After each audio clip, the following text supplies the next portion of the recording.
Like and subscribe to get more content of your favorite subreddit. Am I the asshole for speaking up to my parents because they can't stop seeing my dead brother in me? F17. Grew up with my mother, father, my grandparents and my sister. My brother, who died 2 years before my birth, is a big no-go topic in our household. Which I can understand. Like I already mentioned, 2 years after my brother has passed away, I came to the world. Recently, I found out that I was an accident and wasn't planned. However, when I was a much younger child, I wanted attention from my parents. Like every child does. Yet I had to grow up with less attention given from my parents. Why? Because every time my parents looked at my face, they only saw my brother in it. And that hurt them. My sister, who is 5 years older than me, gave me all the attention my parents were supposed to give me. She took more care of me than my parents did.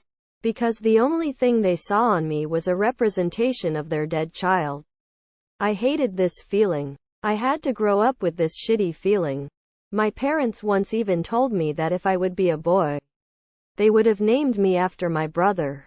When I turned about 14 years old, puberty hit me, what changed my mindset and courage. And I finally had the courage to speak up to that topic. But when I did, my mother started crying, and my father yelled at me for being so disrespectful. They told me that losing their child was one of the worst things that had ever happened to them, and I should take more care about what I say. After that, I never opened this topic again.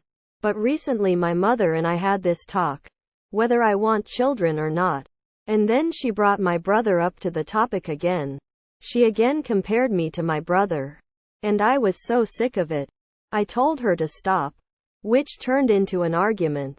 And ended up with my mother crying about my brother again. I was so sick of this.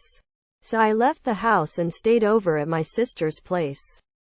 Am I the asshole? Edit. I feel like I need to add this to clarify one thing. My parents view things like therapy and mental health in a very disbelieving light and refuse to go to a therapist. Although my sister and I advised them to do so often. Thank you for watching. Don't forget to like and subscribe to get more content of your favorite subreddit.